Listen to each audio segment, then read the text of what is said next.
Урматтуу катышуучулар, бүгүн көңүл буруп катышып бергениңиздер үчүн чоң рахмат. Бул жерде айта кетчү нерсе, мен да бир эки ооз кошумчалагым келип турат.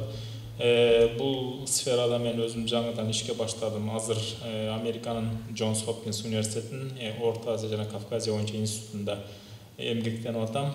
Ал жерде азыр бул жылы биздин институт бир гана Кыргызстандагы эмес, жалпы Орто Азия, Түркистан чөлкөмүндө, Борбордук Азияда болгон көтөрүлүштөр тууралуу ар бир илимий монография даярдалып жатат. Ар бир мамлекетке өзүнчө, Кыргызстандыкы дагы өзүнчө даярдалып жатыптыр. Билесиздер, бул боюнча чыккан Соколдун китеби болгон. Муну кайрадан басып чыгып атышат азыр Америкадагы университет. Анан кошумчалай кетчү нерсе, биз азыр маселени кыргыздар жагынан карап аттык, Кыргызстан тарабынан. Бирок Ташмамет агай жакшы нерсени айтып өттү. Бул ошол эле кыргыздар тарабынан болгон маселе эмес, бул жалпы Орто Азияда жүргөн процесс болгон деп. Бул бир гана Орто Азияда эмес, мен айта кетчү нерсе, бул дүйнөдө ошол учурда колониалдык көз караштагы мамлекеттерге каршы боштондуктун кыймылы дүйнөдө ошол прогресс жүрүп турган учур болгон. Неге? Инд жарым аралын карап көргүлө, Индия жарым аралы туурабы? Ошол жерде боштондук кыймыл аракеттер, ошол эле Афганистан, ошол эле Орто Азия, дүйнөдө ошол эле Осман империясы башкарып келген чөлкөмдөгү араб өлкөлөрү, ошонун баары тең эмне болгон? Боштондуктун күрөшүн берип келген учур болгон. Бул кошунаңдагы жүрүп жаткан саясатка жараша Кыргызстанда кыргыздардын тагдыры да ошого байланыштуу болгон. Экинчиден, бул жерде диний аспекти тууралуу да Ташмамет агай жакшы нерсени кошуп өттү. Жана падышанын жарлыгы ошол орозого туш келип калып, адамдардын кыжырына тийгендиги. Биз Түркистан ошо губернаторлугуна баш ийердин астында, билесиздер, кыргыздар мусулман динин кармангандыктан биз дүйнөдөгү халифат болгон, ошол Осман империясынын Константинополь, Истамбулдагы баягы халифатка же болбосо Шейхулисламга ошол учурда мамиле, байланыш болуп келген. Ошол эле учурда кыргыздар Орто Азия калкы, өзбектер, тажиктер, башкалар ажылыкка барыш үчүн Истамбул аркылуу өтүп турушкан, билесиздер, туурабы? Ошо Мекке 20-жылдын кетип жаткан учурда жолдо ошол Осман империясы тарабынан жанагы айткандай чынында катуу даярдоолор, катуу нерселер жүрүп турган. Ошол эле сырткы күчтөрдүн таасири деген маанидә. Анан бул эми Россия падышачылыгынын кемчилигиби же күнөөсүбү, муну эми тарых таразалайт. Бирок биз бүгүнкү күнү менин оюмча дагы жалпы ачып берүүгө биздин дараметибиз жетчидей көрбөй атам. Неге дегенде, муну азыр көрүп атасыздар, баары бир Кыргызстан саясий жактан өзүнүн балансын сакташ үчүн сөзсүз бул жака акцент жасайт. Ошон үчүн айталы деген нерсеге менин оюмча ооз барбай атат окшойт. Бирок биз эмне кылышыбыз керек? Тарыхыбызды унутпашыбыз керек. Тарых эртеңки күнгө биз үчүн чоң көпүрө болмокчу. Биз ошол нерселерди унутпаштан эсептешибиз керек. Ал эми үркүн деп атайбызбы, көтөрүлүш деп атайбызбы, туура бул чоң маселе. Бирок ошол көтөрүлүштүн натыйжасында элдин үркүп жаткандыгы баарыбызга маалым болуп турат. Ал эми ошол которулуп кеткендеги учурду билесиздер. Ошо Үч Турпандагы, ошол Кулжадагы кыргыздардын абалын сүрөттөп атканда ошол жердин консулунун жазган архивтери бар, билесиздер. Ошол жерде эмне деп айтылат? Келген кыргыздар, ошол качып келгендер, качкындар базарда сатчу оокаттары калган жок дейт. Мындайча айтканда, казан аягынан бери сатып бүтүштү дейт. Эми сатарга бир нерсе калбай калганда, ошол жерде өздөрүнүн кыздарын кулчулукка же токолчулукка 12 жаштагы кыздар мал баасында сатылгандыгы факт катары бар. Туурабы?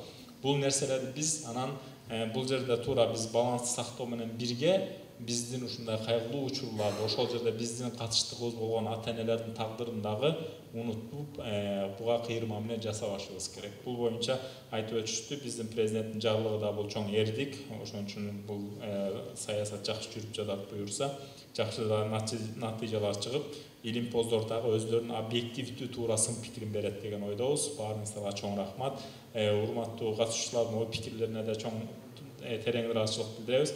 Азыр ушул багытта университетибиз эки иш-чара өткөн экен, Кыргыз тили кафедрасынын уюштуруусу менен. Биринчиси бул тарых жана маданият жылына арналган Үркүн тарых барактарында аттуу дил баян жарышмасы болгон экен. Ошонун биринчи орунду алган эки окуучубузду сыйлап коюу үчүн студенттерибизди окуп коеюн. Гүлиза Жээнбекова, дүйнөлүк экономика бөлүмүнүн экинчи курсунун окуучусу.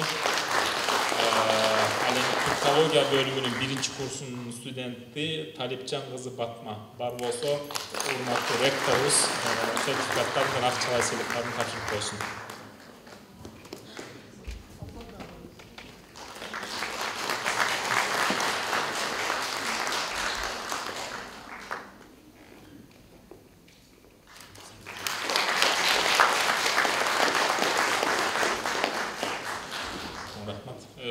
экинчи орунду алган ушул эле Дил Баян конкурсунун окуучулары экинчи курстун менеджмент бөлүмүнүн студенти Михидинов Бахридин жана экинчи орунду алган дагы биринчи курстун студенти педагогика бөлүмүнүн студенткасы Жээнбекова Апал. Математика бөлүмүнүн биринчи курсунун студенти Оморов Эрмек. Анын сыйлыгын тапшырып коюу үчүн урматтуу агайыбыз Токторбек агайга.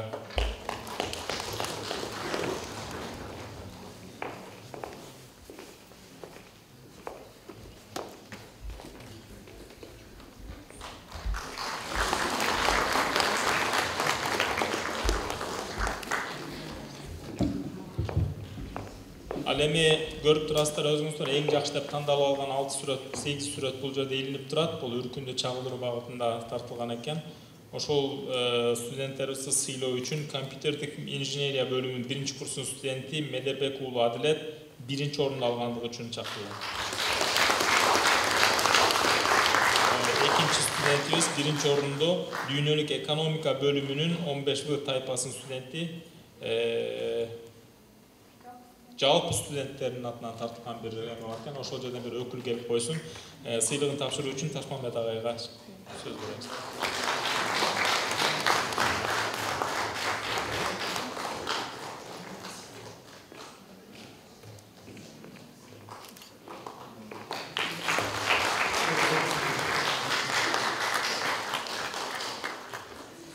Ушул эле конкурста экинчи орунду алган группалар эл аралык мамилелер бөлүмүнүн Аяр 2 командасы барбы?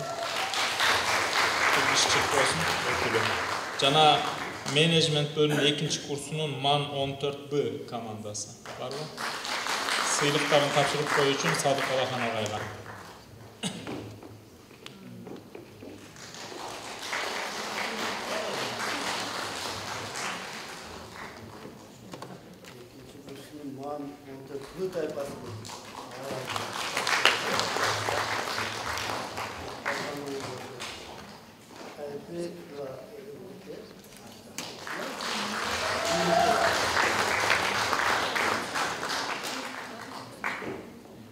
Андан кийин ушул мелдештин 3-чү орундары электрондук инженерия бөлүмүнүн студенти Данияров Бексултан.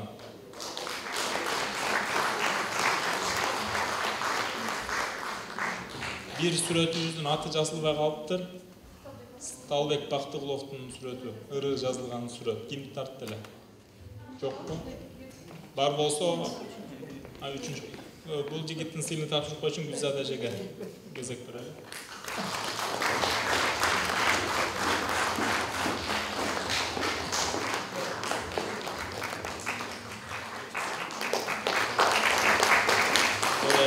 Жигердүү качкан студенттер бар экен, анан грамотаңыздарды Алтын эжеден алып алыңыздар. Укук таануу бөлүмүнүн биринчи курсунун студенти Асанбаев Жоодар.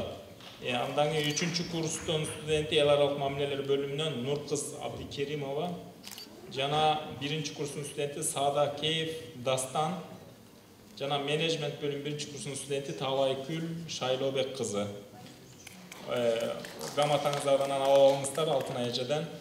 Ушул программага катышып, конференцияга катышканыңыздар үчүн чоң рахмат. Сүйлөгөн катышууларыбызга тереңиз ачылып берем. Бар болуңуздар.